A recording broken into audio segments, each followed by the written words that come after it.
بسم اللہ الرحمن الرحیم۔ الامہ نبی کے محترم سامعین اور ناظرین کی خدمت میں السلام علیکم۔ محترم سامعین اور ناظرین، آج ہم آپ کی خدمت میں جو ویڈیو پیش کر رہے ہیں اس میں محترم اجمل رضا قادری صاحب نے حضرت ابوبکر رضی اللہ تعالیٰ عنہ کی حضرت محمد صلی اللہ علیہ وسلم سے محبت کو بہت خوبصورت انداز میں بیان کیا ہے، جس کو سن کر ہمارے دل میں بھی حضرت محمد صلی اللہ علیہ وسلم کی محبت اور عظمت میں اضافہ ہوتا ہے۔ امید ہے کہ یہ بیان آپ کے دل کو بھی چھو لے گا۔ آگے آپ بیان سماعت فرمائیں۔ السلام علیکم۔ کائنات میں اگر پرکھ نہ ہونا کہ کسی نے کسی کی ذات سے پیار کیا ہے تو ابوبکر صدیق نے میرے مصطفیٰ کی ذات سے پیار کیا ہے صلی اللہ علیہ وسلم۔ حضور کی ذات سے محبت کی اور کب یاری لگائی؟ جناب ابوبکر صدیق کی عمر 16.5 سال تھی۔ کتنی؟ اور نبی پاک کی عمر تقریباً 20 سال تھی۔ مکے میں دوستی لگ گئی، پانی پرن سہیلیاں تے رنگا رنگ کڑے، اسی پریا اس دا جانیے جس دا توڑ چڑھے۔ کہاں دوستی لگائی؟ 16.5 سال کی عمر۔ آج 1450 سال گزر گئے ہیں۔ مدینہ منورہ جو جا کے گردن چکاتا ہے ابو بکر کی یاری کو بھی سلام کر کے جاتا ہے۔ کیسی دوستی ہے! اور ذات کے ساتھ پیار کیا، صفات کے ساتھ نہیں۔ جب آدمی کا عروج ہوتا ہے تو بڑے یار آ جاتے ہیں، بڑے دوست نکلتے ہیں، وہ کہتے ہیں کیا بات ہے جناب کی، ہم آپ کے ساتھ رہا کرتے تھے، وہ پرانا یارانہ، پرانی دوستی۔ آپ ہمارے پڑوسی ہیں، چوتھی گلی میں آپ کا گھر ہوتا تھا، کبھی کبھی فلاں دکان پہ ملتے تھے، اکٹھا سودا خریدتے تھے، بڑے لوگ۔ لیکن دکھ کا وقت، تکلیف کا وقت، ابو بکر صدیق نے حضور سے اس وقت یارانہ لگایا تھا جب کوئی بھی نہ تھا، کوئی بھی نہ تھا۔ کئی لوگ آئے ہیں، وَرَأَيْتَ النَّاسَ يَدْخُلُونَ فِي دِينِ اللَّهِ أَفْوَاجًا، فوجوں کی فوجیں آئیں، لیکن ابو بکر اس زمانے میں آئے حضور کی ذات سے پیار کر کے، نبی پاک کی شخصیت سے پیار کر کے۔ 16.5 سال کی عمر میں یارانہ لگایا۔ حضور بھی تجارت کرتے تھے، جناب صدیق اکبر بھی تجارت کرتے تھے۔ جب جناب خدیجہ الکبریٰ سے نبی پاک علیہ السلام کا نکاح مبارک ہوا تو حضور اسی محلے میں چلے گئے جہاں حضرت خدیجہ کی رہائش تھی۔ تو اسی محلے میں، جس کو آج شار ابراہیم خلیل کہا جاتا ہے، اسی محلے میں مکہ مکرمہ میں جناب صدیق اکبر کا گھر تھا۔ پہلے یارانہ تھا، پھر محلہ بھی ایک ہو گیا۔ شام کو روز ملاقات ہو جاتی، روز۔ جس دن رسول کائنات صلی اللہ علیہ وسلم پہ وحی کے آثار آنے لگے نا، جناب جبرائیل علیہ السلام تشریف لانے لگے، آثار وحی آنے لگے، تو نبی پاک علیہ السلام تھوڑا تھوڑا پریشان رہنے لگے۔ جناب خدیجہ الکبریٰ نے حضرت ابوبکر صدیق کو پیغام بھیجا، بلایا، اور اس زمانے میں ابھی کلمہ نہیں پڑا۔ فرمانے لگی آپ کے صاحب، آپ کے دوست ذرا پریشان رہتے ہیں، ان سے پوچھے تو صحیح کیا معاملہ ہے۔ حضرت خدیجہ الکبریٰ رضی اللہ، یہ کس زمانے کا یارانہ، یہ کس دور کی دوستی ہے؟ اور وہ تجارت کا زمانہ تھا، وہ کاروبار کا وقت تھا، رسول پاک کے ساتھ دوستانہ لگ گیا تھا، محلہ ایک تھا۔ پھر اس دوستی نے آگے درجات اختیار کیے۔ انسان اپنے دوست کے ساتھ، اور بالخصوص جو جوانی کا دوست ہوتا ہے، اس کے ساتھ بڑا بے تکلف ہوتا ہے۔ اور آپ نے اگر کسی بندے کو پرکھ نہ ہو تو دن رات اس کے ساتھ ٹائم گزارے۔ رسول کریم صلی اللہ تعالیٰ علیہ وسلم کی بارگاہ میں کسی شخص نے عرض کی، حضور فلاں بندہ بڑا اچھا ہے، فرمایا کبھی تو نے اس کے ساتھ سفر کیا ہے؟ کہا حضور نہیں۔ فرمایا پہلے سفر کر پھر بتانا، پہلے اس کے ساتھ، تاکہ تجھے اس کے دن رات کے معاملات کا پتہ چلے، اس کے مزاج کا پتہ چلے، پھر بتانا، یوں نہ بتا۔ جناب صدیق اکبر رضی اللہ تعالیٰ عنہ نے نبی پاک علیہ السلام کو 20 سال کی عمر مبارک سے جانتے تھے، اور حضور علیہ السلام نے اعلان نبوت فرمایا 40 سال کی عمر میں۔ یہ جو 20 سال ان کا درمیان میں یارانہ رہا، دوستانہ رہا، اس پورے عرصے میں انہوں نے نبی پاک علیہ السلام کو اس نگاہ سے نہیں دیکھا کہ یہ نبی ہے۔ توجہ ہے آپ کی؟ بات کو پرکھیے گا، ذرا غور کیجیے گا. ایک ہوتا ہے بندہ سمجھتا ہے یہ شیخ ہے، یہ پیر ہے، یہ علامہ ہے، یہ مولانا ہے.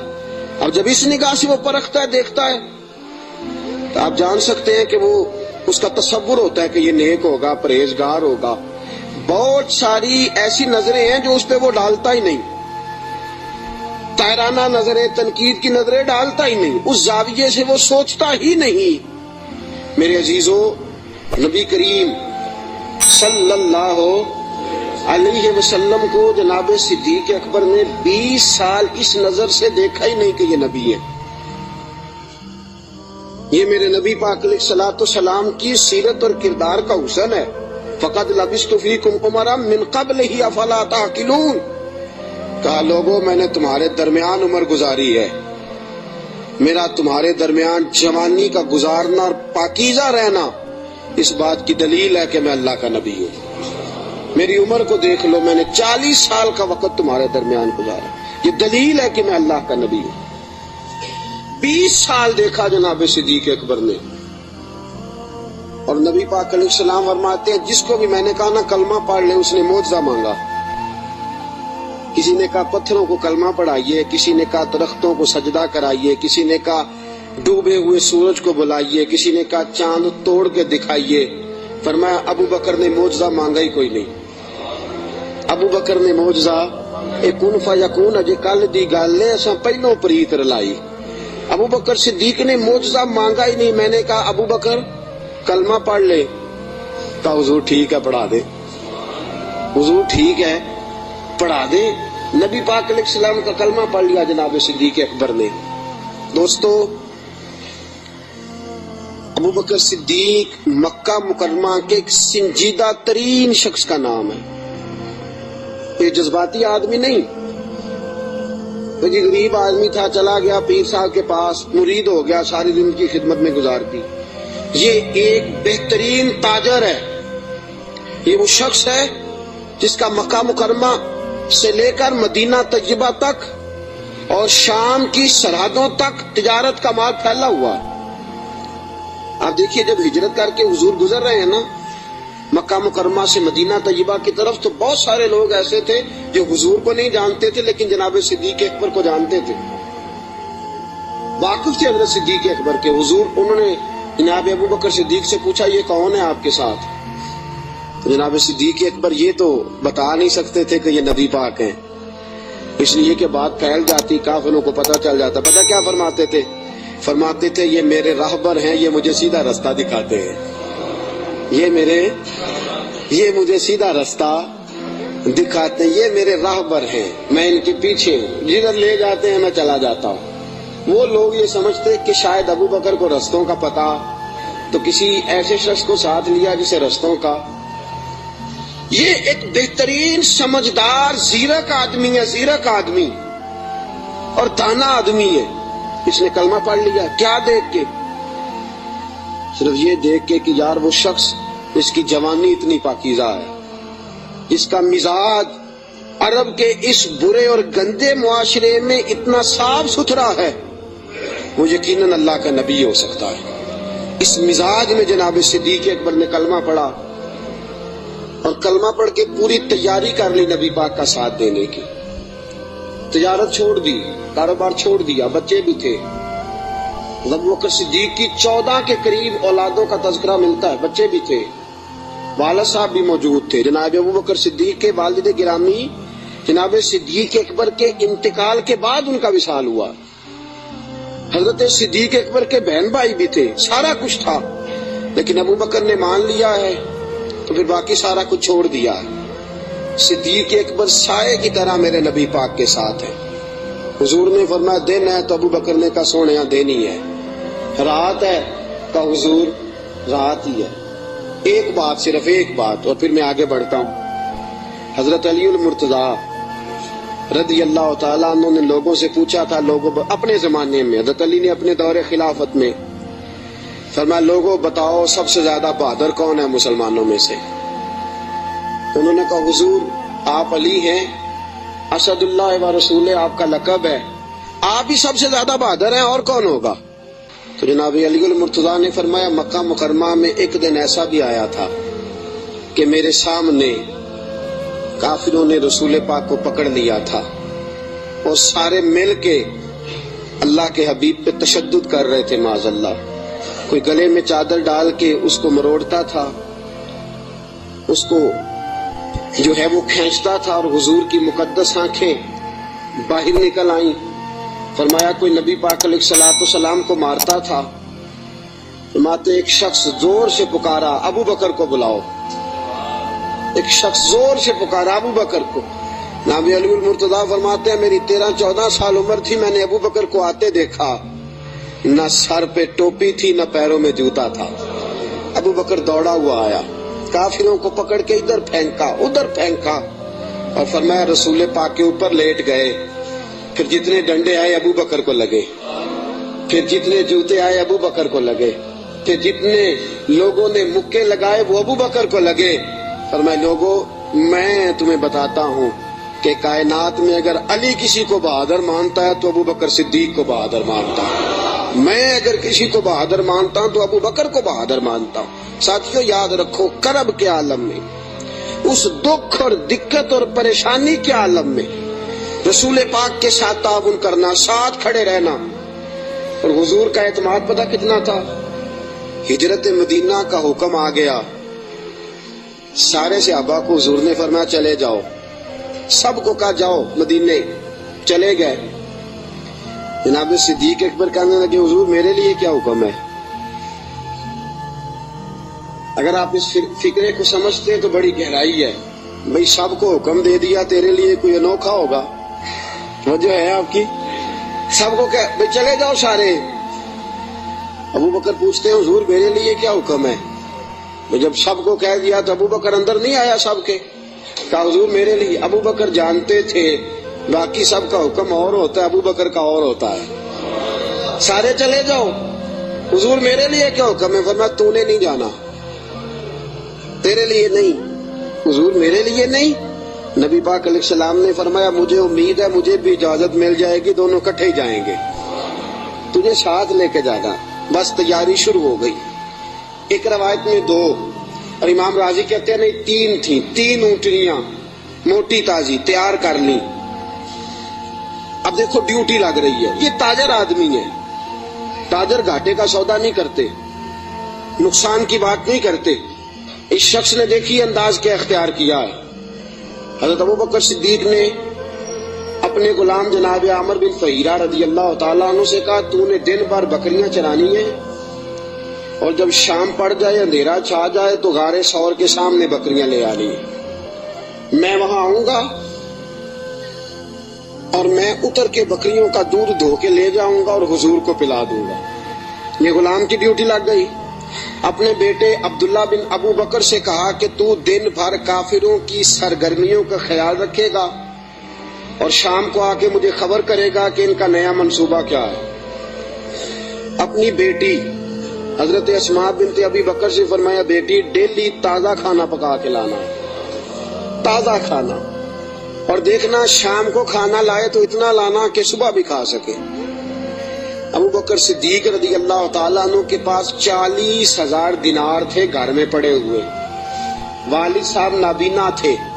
ابو بکر صدیق نے 40,000 دینار تھیلے میں ڈالے، اس جگہ چھوٹے چھوٹے پتھر رکھے، اوپر کپڑا ڈالا اور فرمایا بیٹی اگر ابا جی پوچھے نا پیسے تو نہیں لے گیا ابو بکر، تو ان کا ہاتھ پکڑ کے کپڑے کو لگا دینا، وہ سمجھیں گے پیسے ادھر ہی ہیں. لہذا سارا کچھ تیار کر کے صدیق اکبر اب تیار ہیں. کب بلاوا آتا ہے؟ سیدہ طیبہ طاہرہ حضرت عائشہ صدیقہ فرماتی ہیں ابو بکر کے گھر کو یہ شان حاصل تھی کہ رسول پاک دن میں 2 مرتبہ ابو بکر کے گھر آیا کرتے تھے. صبح بھی آتے تھے، شام بھی آتے تھے، 2 مرتبہ دن میں تشریف لاتے تھے. فرماتی ہیں رات کا وقت ہے، میرے والد گرامی کو حضور نے کہہ دیا ہے، ادھر سارے کافروں نے نبی پاک علیہ السلام کا مکان محاصرہ کر لیا ہے. حضور گھر سے نکلے، ابو بکر کے دروازے پہ دستک دینے لگے، ہاتھ رکھا دروازہ کھول گیا. ہاتھ آدھی رات کا وقت ہے، ہاتھ رکھا دستک دینے کے لیے دروازہ کھول گیا. دروازہ کھلا تو ابو بکر دروازے کے پیچھے کھڑے ہیں. حضور نے فرمایا تو سویا نہیں، تو جاگ رہا ہے؟ کہ سونیا جس دن آپ نے فرمایا تھا نا جانا ہے، ساری رات ہی دروازے پہ کھڑا رہتا ہوں۔ سونا کس کو یاد ہے؟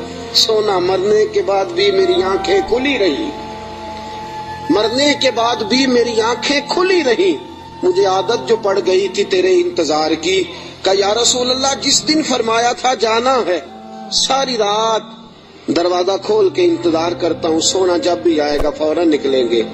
رسول پاک علیہ الصلوۃ والسلام نے فرمایا میرے پاس جبریل آئے اور عرض کرنے لگے حضور آپ کو اجازت ہے ہجرت کر سکتے ہیں؟ تو میں نے کہا میرے ساتھ کون جائے گا؟ تو جناب جبریل کہنے لگے رب فرماتا ہے ابو بکر کو ساتھ لے جانا۔ ابو بکر صدیق کو ساتھ نکلے۔ اب ایک شخص تھا عبداللہ بن عریت اس کا نام تھا۔ جناب صدیق اکبر چونکہ رستہ وہ اختیار کرنا تھا مدینے جانے کے لیے کہ جو عام رستہ نہیں جس سے سب لوگ جاتے تھے اس رستے نہیں جانا تھا، رستے میں آبادیاں تھی، گاؤں تھے، ایسا نہ ہو کہ کفار کو پتہ چل جائے، الگ رستہ اختیار کر۔ ایک شخص حضرت صدیق اکبر نے کچھ پیسوں پر ساتھ لیا، جو بندہ رستہ ایک الگ رستہ اختیار کرنا تھا تو وہ رستہ بتلائے۔ اور اعلیٰ حضرت رحمت اللہ علیہ لکھا ہے کہ جس رستے سے روٹین میں لوگ جاتے ہیں وہ رستہ اختیار نہیں فرما۔ جب نکلے نا گھر سے غار ثور تک، اس وقت اونٹنی پہ نہیں بیٹھے، آپ نے عبداللہ نامی شخص کو کہا کہ تو 3 دن کے بعد یہ اونٹنیاں لے کے غار کی دوسری سائڈ پہ پہنچ جانا۔ 3 دن کے لیے جب گئے ہیں، رات کو تو پیدل گئے ہیں، نکلے غار ثور کی طرف، نبی پاک ساتھ ہیں، ساری رات کی نیند ہے، حضور کا جسم مبارک نازک ہے۔ غار ثور تک جاتے ہی تھک گئے رسول پاک علیہ السلام، بظاہر تھک گئے، عمر بھی زیادہ نہیں، ابو بکر صدیق 2-2.5 سال تو چھوٹے ہیں صرف۔ رسول پاک صلی اللہ علیہ وسلم غار ثور پہ جانا ہے، اللہ آپ سب کو مکے لے جائے، آمین تو کہہ دو، اللہ آپ کو مکے لے جائے، لے جائے اللہ تبارک و تعالیٰ آپ کو، تو پھر آپ غار ثور پہ بھی جائیں۔ ویسے مجھے ایک شخص ملا ہے مکے میں جو کہتا ہے مجھے 18 سال ہو گئے میں اوپر نہیں گیا، ڈر لگتا ہے۔ 18 سال ہو گئے رہتے ہوئے اوپر گیا، اس لیے کہ اونچی بڑی ہے، 5413 فٹ اونچی غار ہے، 5400، رستہ بھی کوئی نہیں۔ اور یہ وہ غار ہے جس کا اللہ نے قرآن میں ذکر فرمایا ہے، اذ ہما فی الغار، جب وہ دونوں غار میں تھے۔ اور وہاں اتنے سیانے پڑھے لکھے مولوی رہتے ہیں، جس غار کا اللہ نے قرآن میں ذکر کیا کہتے اوپر نہ جانا۔ بھئی اللہ نے قرآن میں ذکر کر دیا، اسے دیکھنے نہ جائیں، کیا خیال ہے؟ تو اوپر نہ جانا۔ نبی پاک تو کام کے لیے گئے تھے، تمہیں کیا کام ہے؟ تو ہم نے کہا ہم کام تو پوچھتے ہی نہیں، ہم نے نہ کبھی قطرے پہ غور کیا اور نہ دریا دیکھا، بس جہاں تیری جھلک دیکھی وہیں ڈوب گئے۔ اب 5413 فٹ اونچی غار ہے، رستہ آج بھی صحیح نہیں، بندہ چڑھ سکتا؟ تسی کدوں آکھنا نہیں، جڑے چڑھے انہوں نے پوچھو بندہ کی ہے۔ 5413 فٹ اونچی غار ہے، رستہ آج بھی ٹھیک، حالانکہ بڑا بن گیا، بڑا بنایا، لوگوں نے کوشش کر کے ہمت کر کے بنایا، لیکن آج بھی رستہ ٹھیک۔ اس دور میں کیسا ہوگا؟ اور ایک بات میں آپ کو پہلے بتا چکا کہ وہ رستہ اختیار بھی نہیں کرنا غار پہ جانے کے لیے جو روٹین میں لوگ استعمال کرتے ہیں، الگ رستے سے جانا ہے، وہ رستہ تو استعمال ہی نہیں کرنا۔ اب تھوڑا سا رستہ چڑھے، الگ رستہ ہے، غار ثور پہ چڑھنا ہے۔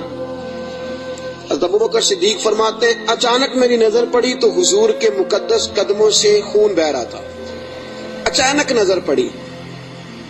بڑے بڑے پہلوان لوگ میں نے دیکھے ہیں، نصیبوں والے، جو ویل چیئر پہ اپنے ابا جی کو سارا حج کرا دیتے ہیں، بڑے نصیبوں والے، ویل چیئر پہ پیچھے سے دھکا لگا کے اپنے والد کو والدہ کو حج سارا کرا، منا، مزدلفہ، عرفات، صفا، مروہ، سارا کچھ کرا دیتے۔ اور عمرے میں بھی دیکھے ہیں، ابا جی کو اماں جی کو بٹھایا ہے ویل چیئر پہ اور طواف کرا رہے ہیں، صفا، بڑے نصیبوں والے بچے ہوتے ہیں جو ایسا کرتے ہیں۔ لیکن آج تک میں نے سنا نہیں کہ کوئی بندہ اپنے ابا جی کو یا اپنی اماں کو کندھوں پہ بٹھا کے غار ثور پہ بھی لے گیا ہو. میں نے سنا. میری رعایت نہ کرنا اگر آپ نے سنا تو مجھے بتا دے کہ کوئی جوان پہلوان اپنی اماں جی کو یا اپنے ابا جی کو کندھوں پہ بٹھا کے غار ثور لے گیا ہو. سنا ہے آپ نے کبھی؟ نہیں. پکی بات ہے. فرماتے ہیں میں نے دیکھا کہ نبی پاک علیہ السلام کے مقدس قدموں سے خون بہ رہا ہے. میں نے ہاتھ باندھے. میں نے کہا سونے ایک عرض کروں. حضور علیہ الصلوۃ والسلام نے کہا کہو. کہ یا رسول اللہ مہربانی فرمائے میرے کندھوں پہ سوار ہو جائیں. میرے فرماتے ہیں رسول پاک صلی اللہ تعالی وسلم میرے کندھوں پہ چڑھ گئے. اب پیچھے خوف تھا کہ کافر نہ آ جائیں. حضور کو تو نہیں تھا, ابو بکر صدیق کو بھی اپنی ذات کا نہیں تھا, نبی پاک کا خوف تھا کہ کہیں کافر کوئی حضور کی بے ادبی نہ کر جائیں. نبی پاک علیہ السلام کو کندھوں پہ بٹھایا. رسول پاک علیہ السلام نے دونوں بازو ان کے گلے میں ڈالے. ٹانگوں مبارک کے پیچھے سے جناب صدیق اکبر نے ہاتھ ڈالے. اور اعلیٰ حضرت فرماتے آرام آرام سے نہیں, سانس لے کے نہیں, سکون سے نہیں. ابو بکر نے ایک قدم اٹھایا ہے تو سانس پھر غار ثور پہ جا کے لیا. غار ثور پہ جا کے. اور چڑھتے کس طرح ہیں؟ ایڑیاں زمین پہ نہیں رکھتے, صرف پنجے رکھتے ہیں. اس طرح تیزی کے ساتھ, کہیں پیچھے کوئی آ نہ جائے, فٹافٹ تیزی کے ساتھ. پورا پیر نہیں جماتے. ابو بکر پورا پیر کیوں نہیں جماتے؟ کہا اگر پنجہ پورا لگ گیا تو کافر پہچان جائیں گے قدموں کے نشانوں کی وجہ سے. پورا پنجہ اور تیزی کے ساتھ. تیزی میاں محمد بخش صاحب عارف کھڑی رحمت اللہ علیہ فرماتے ہیں ویکھو پباں پار قدم نہیں جے لاؤندا.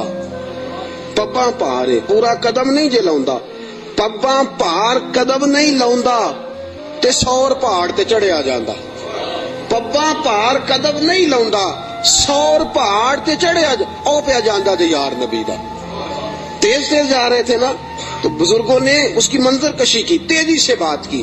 او پیا پباں پار قدم نہیں جے لاؤندا, سور پہاڑ تے چڑھیا جاندا ہے او پیا جاندا تے یار نبی دا.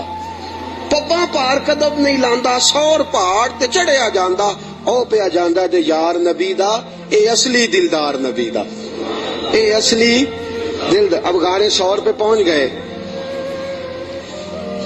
بس ٹھیک ہے, سانس لینا چاہیے, آرام کرنا چاہیے. حضور کو بٹھایا. 4 چادریں ہیں صدیق اکبر کے پاس. ایک چادر ہے گلے کے اندر رکھی, 2 چادریں سینہ بند کے طور پہ باندھی, چوتھی پگڑی ہے سر پہ. جناب صدیق اکبر نے چادر کھولی, نبی پاک کے نیچے بچھائی. کا حضور آپ بیٹھے, میں ذرا اندر جا کے دیکھ لوں غار میں کچھ ہو ہی نہ. امام فخر الدین رازی فرماتے ہیں غار ثور میں 70 سوراخ تھے. کتنے؟ ماجرا کیا تھا؟ ماجرا یہ تھا کہ جناب عیسیٰ علیہ السلام اپنے امتیوں کو تبلیغ فرما رہے تھے. تو جناب عیسیٰ علیہ السلام نے فرمایا کہ آخری جو پیغمبر آئیں گے بڑی شان والے ہوں گے, بڑی عظمت والے ہوں گے, جو ان کو ایک نظر دیکھ لے گا ایمان کی حالت میں اللہ اس پر بھی جہنم حرام فرما دے گا. ایک بار جو ایمان کی حالت میں دیکھ لے گا دوزخ کی آگ سے بچ گیا, خاتمہ بالخیر ہو گیا تو بچ گیا. ایک سانپ بھی تقریر سن رہا تھا. کون؟ سانپ بھی تقریر سن رہا تھا. لوگ چلے گئے تو سانپ اللہ کے نبی کے پاس آ گیا, کہنے لگا حضرت جی انہوں نے کب آنا ہے؟ اس پیغمبر نے حضرت عیسیٰ علیہ السلام نے فرمایا میرے جانے کے 600 سال بعد. کہنے لگا کہاں آئیں گے, کہاں رکیں گے, کہاں ٹھہریں گے, میں نے زیارت کرنی ہے. آپ نے فرمایا 600 سال کون انتظار کرتا ہے؟ کہا حضور دل میں محبت آ گئی ہے, آپ مجھے بس بتا دیں سونے کا رستہ کون سا ہے, راہ کون سی ہے. انتظار کرنا اور انتظار کے اندر اپنے آپ کو زندہ رکھنا اللہ کے فضل سے یہ میرا کام ہے, آپ مجھے بتائیں. حضرت عیسیٰ علیہ السلام نے فرمایا وہ مکے میں آئیں گے, ہجرت کر کے مدینے جائیں گے. مجھے اللہ تبارک و تعالیٰ کے لوح محفوظ سے پتا چلا ہے کہ ایک غار ہے, غار ثور, اس میں 3 دن اور 3 راتیں وہ قیام کریں گے. کہنے لگا سونیا بس مجھے رستہ بتا دے, وہی میں ڈیرا لگا لیتا ہوں جا کے. وہ 600 سال پہلے آ گیا. جب وہ غار ثور میں پہنچا اس نے سوچا کہ غار ثور میں آ گیا ہوں تو اس میں حضور تشریف لائیں گے تو نبی پاک بیٹھیں گے بھی، آرام بھی کریں گے، لیٹیں گے بھی، میں اتنے سوراخ بنا لیتا ہوں کہ اگر 10 15 20 30 بند بھی ہو گئے تو کوئی نہ کوئی تو کھلا رہے گا ہی نا، تو میں باہر آ کے زیارت کر لوں گا، کرنی تو زیارت ہے۔ اس نے 2 4 10 سوراخ نہیں کیے، پورے 70 کیے، 70 کیے۔ اب وہ اس کا اپنا عشق تھا اور یہ جو اندر بند کرنے گیا اس کا اپنا عشق تھا۔ اس نے 70 سوراخ کیے کہ چلو کوئی تو کھلا رہے گا نا۔ ابو بکر صدیق نے کہا باری میری ہے دیکھنے کی، کسی اور کو موقع مل ہی نہیں سکتا۔ جناب صدیق اکبر رضی اللہ تعالیٰ عنہ نے سارے کپڑے پھاڑ دیے اپنے، ساری چادریں، ساری پگڑیاں، 69 امام راضی کہتے ہیں 69 سوراخ بند کر دیے، کپڑا ہی ختم ہو گیا، 70 کے لیے کپڑا بچا۔ اور فرماتے ہیں حال یہ تھا کہ آپ جو سوراخ بند کرتے سانپ دوسری طرف بھاگ جاتا، ادھر سے بھی بند کر دیتے، تیسری طرف بھاگ جاتا، ادھر سے بھی بند کر دیتے، 69 سوراخ بند۔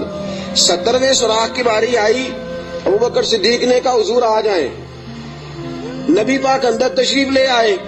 اب آتے ہی میرے حبیب کا پہلا جملہ یہ تھا میں نے آرام کرنا ہے۔ بھئی اس خوف میں، اس عالم میں نیند تو نہیں نہ آتی، لیکن حضور جانتے تھے میرے رب کا وعدہ ہے کہ وہ لوگوں سے میری حفاظت کرے گا، مجھے کچھ نہیں ہونے والا۔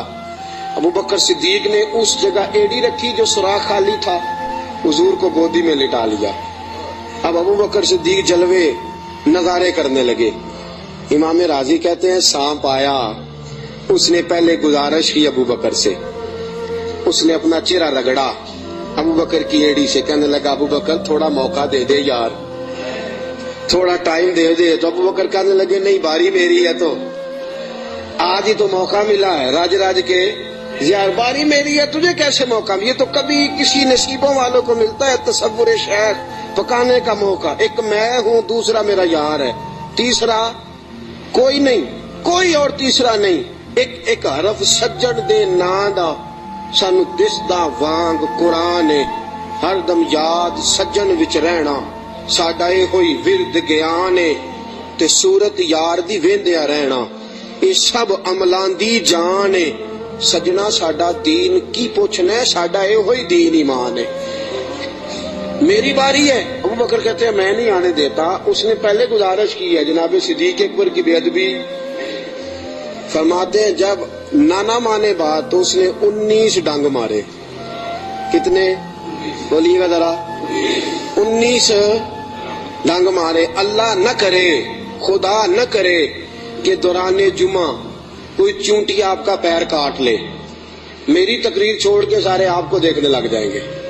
اللہ نہ کرے چونٹی پیر کاٹ لے، شور ہو جائے گا، پیچھے کرو پیچھے کرو، بڑا مسئلہ۔ اور زہر کی خاصیت ہے، جب زہر کسی آدمی میں سرایت کر جاتا ہے تو پھر اندر کا جو وجود کا اندر کا حصہ ہوتا ہے پھٹ جاتا ہے، جگر پھٹ جاتا ہے، گردے پھٹ جاتے ہیں، منہ سے ناک سے خون نکلتا ہے۔ 19 بار ڈانگ مارا۔ کسی نے جناب صدیق اکبر سے کہا آپ کی ڈانگ کی طرف خیال نہیں گیا؟ فرمانے لگے میں ڈانگ دیکھتا کہ محمد کا رنگ دیکھتا، ڈانگ دیکھتا کہ رسول پاک علیہ السلام کا رنگ دیکھتا۔ ڈانگ کی کس کو پرواہ تھی؟ چونکہ زہر گرم ہوتا ہے، انسان کے وجود کو تپا دیتا ہے۔ ابو بکر روئے نہیں، وہ تپایا نا جب اس نے تو خود بخود آنسو نکلے اور خود بخود حضور کے چہرے پہ گرے۔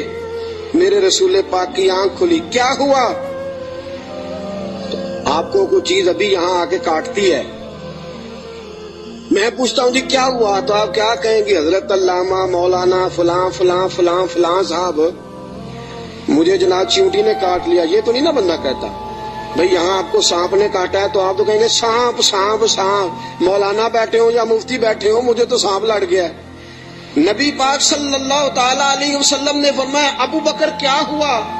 چاہیے تھا نا جناب صدیق اکبر کہتے کہ سانپ نے کاٹ لیا، حضور سانپ آ گیا، سانپ نے زخم کیا ہے، کیوں نہیں فرمایا؟ حالانکہ ایمرجنسی جب لگتی ہے تو القابات کا خیال نہیں رہتا، لوگ تو آداب کا خیال نہیں رکھتے، دوڑ نکلتے ہیں، بھاگ جاتے ہیں، پریشانی کے عالم میں یاد نہیں رہتا سامنے کون ہے، ادھر کون ہے، دائیں بائیں کون ہے۔ حضور نے فرمایا کیا ہوا؟ تو ابو بکر صدیق کہنے لگے فدا کا روحی و قلبی یا رسول اللہ، سونیا میرا دل بھی قربان ہے، میری روح بھی آپ پہ قربان ہے۔ پھر فرماتے ہیں فدا کا ابی و امی یا رسول اللہ، حضور میری ماں بھی آپ کے قدموں پہ قربان، میرا باپ کی آپ کے قدموں پہ قربان۔ حضور نے فرمایا ہوا کیا ہے؟ کہا حضور کچھ بھی نہیں، ذرا سانپ نے کاٹ لیا ہے۔ سانپ نے ذرا پہلے 2 بار حضور آپ پہ میری جان قربان، میرا دل قربان، حضور میری ماں قربان، میرا باپ ہوا کیا؟ حضور سانپ نے۔ اس ایمرجنسی میں بھی ابو بکر صدیق حضور کے آداب کو بھولے، نبی پاک علیہ السلام کے آداب کو، منصب کو بھولے نہیں۔ میرے رسول پاک صلی اللہ تعالی علیہ وسلم نے فرمایا ابو بکر ایڑی میرے سامنے تو کرو۔ نبی کریم علیہ السلام کے سامنے ایڑی کی تو تھوڑا لعاب دہن حضور نے لگایا۔ ابو بکر صدیق فرماتے اس گرمی کے موسم میں مصطفیٰ کا لعاب لگا، 19 بار ڈنگ کا پتہ بھی نہیں چلا تھا۔ لعاب دہن نے پورے وجود میں ٹھنڈ پیدا کر دی، پورے وجود میں ٹھنڈک پیدا ہو گئی۔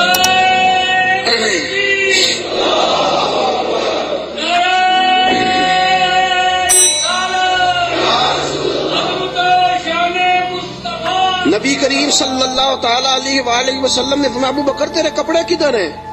کہا سونیا 3-4 لے کے آیا تھا، سارے ٹکڑے ٹکڑے کر کے میں نے لگا دیے ہیں۔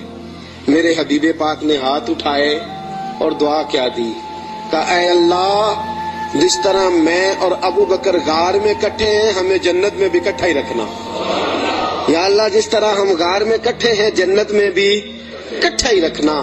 میرے رسول پاک علیہ السلام نے اب دیکھیے اگلا منظر کیا ہے۔ شام کو بیٹی کھانا پہنچاتی ہے، غار سور پہ چڑھ کے جاتی ہے بچی۔ ابو بکر صدیق کا بیٹا روز خدمت کرتا ہے، سارا خاندان ابو بکر نے اسی کام پہ لگا دیا، پیسے بھی سارے لگا دیے۔ دنیا کہتی ہے کائنات میں ابو بکر کیوں ہوتی ہے؟ دوستو ابو بکر نے حد کر دی، اور میرے نبی پاک نے فرمایا کسی کی جان نے اور کسی کے مال نے مجھے اتنا نفع دیا ہی نہیں جتنا ابو بکر کے مال نے مجھے نفع دیا۔ کسی نے دیا ہی نہیں، بڑے لوگوں نے حضور پہ مال خرچ کیا، اتنا نفع دیا نہیں کسی نے جتنا صدیق اکبر نے دیا۔ ایک صحابی کہتے ہیں یہ حدیث بخاری میں بھی موجود ہے، دیگر کتب میں ذرا تفصیل سے موجود ہے۔ حضرت ابو بکر صدیق سے ایک دن کہنے لگے ذرا غار سور تک تو بات ٹھیک ہے، اور یہ پتہ ہے خدمت کا موقع انہیں کتنے دن ملا ہے؟ 3 دن اور 3 راتیں۔ ابو بکر حضور کو کھانا بھی کھلاتے، نبی پاک صلی اللہ تعالی وسلم کے سر مبارک میں تیل بھی لگاتے، رسول پاک علیہ الصلوۃ والسلام کو اپنی گود میں سلاتے بھی۔ نبی پاک علیہ السلام کا 3 دن اور 3 راتیں پوری دنیا میں کسی نبی کے کسی امتی کو یہ اعزاز حاصل نہیں ہوا کہ نبی اور امتی غار میں ہو تو اللہ کہے تم دونوں اکیلے نہیں، ان اللہ معنا، میں بھی تمہارے ساتھ ہوں، میں بھی تمہارے، اللہ بھی ان کے۔ حضور نے فرمایا ابو بکر غم نہ کر، اللہ بھی ہمارے ساتھ ہے۔ 3 دن اور 3 راتیں یہ قرب خاص نبی پاک علیہ السلام کے ساتھ، خاص قرب، تنہائی میں نبی پاک علیہ الصلوۃ والسلام کی خدمتیں جناب صدیق اکبر رضی اللہ تعالیٰ عنہ کو میسر آئیں۔ میرے دوستو صحابہ نے کہا اے ابو بکر غار سے باہر کی بھی کوئی بات بتاؤ، غار میں تو آپ نے مزے لوٹے، بڑی موج کی، حضور کی بڑی خدمت کی، بڑی جم جم کے زیارت کی، کوئی بات کی بات بھی بتاؤ۔ تو فرمایا غار سے نکلے، اونٹنیوں پہ بیٹھے تو ایک دن حضور تھک گئے، گرمی بڑی سخت تھی، مکہ مکرمہ سے، مدینہ منورہ سے مکہ مکرمہ کا درمیانی فاصلہ، اعلیٰ قسم کی اے سی والی بس پہ بیٹھ کے جائیں تو 4-5 گھنٹے لگ جاتے ہیں، ٹھیک ہے نا جی، 4-5 گھنٹے بھی لگتے ہیں، درمیان میں کھڑا کر کے وہ روٹی بھی کھانے کا موقع دیتے ہیں، سارا کچھ کرتے ہیں، لیکن بندے پھر بھی جا کے تاکی جاتے ہیں، کہتے ہیں حد ہو گئی ہے جی، کتنا ٹائم رہ گیا ہے، کتنے گھنٹے ہو گئے، پوچھ پوچھ کے تھک جاتے ہیں۔ میرے نبی پاک علیہ الصلوۃ والسلام اونٹنی پہ سوار ہے، تیز دھوپ کا منظر ہے، جناب صدیق اکبر فرماتے ایک مقام پہ شدید تھکاوٹ محسوس ہوئی، تو میں نے عرض کی یا رسول اللہ صلی اللہ علیہ وسلم اگر مہربانی فرمائیں تو تھوڑا آرام نہیں کر لیتے؟ اب ساتھ یہ بھی تھے نا، چاہیے تھا نا دونوں آرام کرتے۔ فرماتے ہیں نبی پاک علیہ السلام نے فرمایا جیسے تم کہو۔ میں جلدی سے گیا، مجھے ایک پہاڑ نظر آیا، اس پہاڑ کے نیچے پہاڑ کا تھوڑا سا سایہ تھا، فرماتے ہیں میں نے جلدی سے وہاں سے کنکر وغیرہ ہٹائے، اپنا کپڑا بچھایا اور حضور کو عرض کی یا رسول اللہ یہاں تشریف رکھیں۔ نبی پاک وہاں بیٹھ گئے۔ جناب صدیق اکبر رضی اللہ تعالیٰ عنہ فرماتے ہیں میں جلدی سے اٹھا، ایک بڑا پیالہ تھا ایک چھوٹا پیالہ تھا، دور مجھے ایک چرواہا بکریاں چراتا نظر آیا، میں اس کے پاس گیا، میں نے کہا یار بکریاں تیری اپنی ہیں یا کسی کا؟ تو چرواہا ہے؟ اس نے کہا نہیں میری اپنی بکریاں ہیں۔ میں نے کہا ایک بکری کا دودھ میں تجھ سے خریدنا چاہتا ہوں۔ اس نے کہا ٹھیک ہے لے لو۔ فرماتے ہیں میں جلدی سے گیا، اس کو پیسے دے کے نکلا تو کہنے لگا کدھر جا رہے ہو؟ میں نے کہا ابھی بتاتا ہوں۔ بڑے برتن میں پانی لایا، میں نے کہا میں نے مصطفیٰ کے لیے لنگر لے کے جانا ہے، یہ پانی لے لے، ہاتھ بھی دھو لے اور بکری کے تھن بھی دھو لے۔ پہلے ہاتھ بھی دھو، بکری کے تھن بھی دھو۔ سفر ہے تو کیا ہوا، مشقت کا معاملہ ہے تو کیا ہوا؟ میں اپنے شیخ کے آداب بھول سکتا؟ میں نبی پاک صلی اللہ تعالی وسلم کے آداب بھول سکتا؟ آداب پورے سر انجام دیے جائیں گے۔ محبوب کریم صلی اللہ تعالی علیہ وسلم کے لیے دودھ لایا، فرماتے ہیں دودھ لے کے آ گیا، جب پہنچا تو اللہ کے حبیب سو گئے تھے۔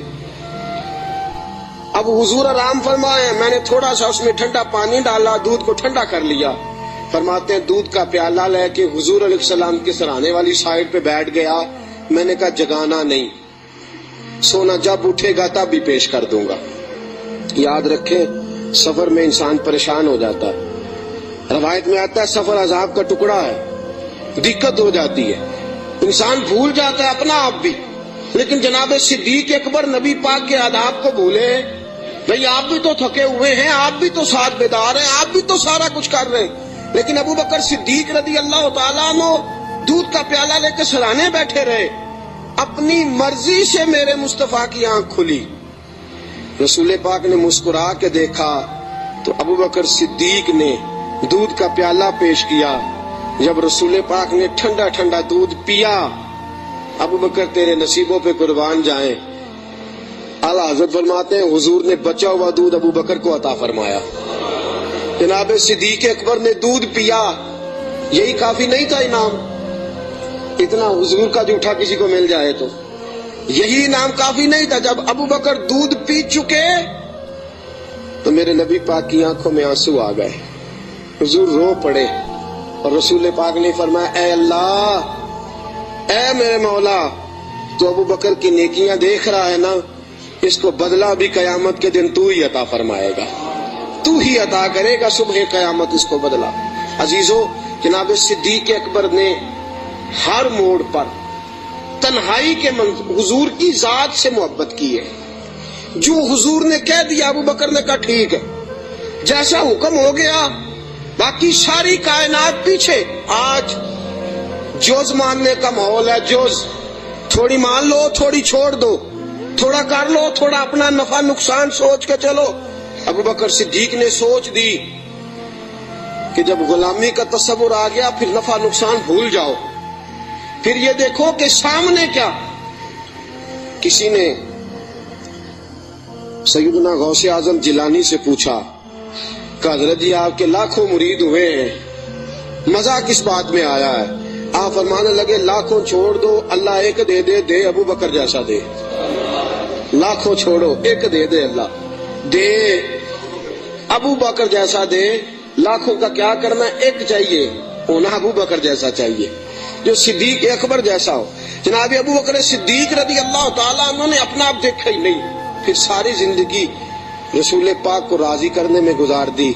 دوستو، لکیر کا فقیر بن کے وقت گزارنا، لکیر کا فقیر بن کے۔ آج سوچ ہی بڑی ہے، ہماری عقل اس قدر زیادہ چلتی ہے منفی سائڈ پہ۔ آپ کسی بندے کو ٹٹول کے دیکھیں، سب سے زیادہ سوچ منفی سائڈ پہ کام کرتی ہے، دماغ تیز چلتا ہے شر کی طرف۔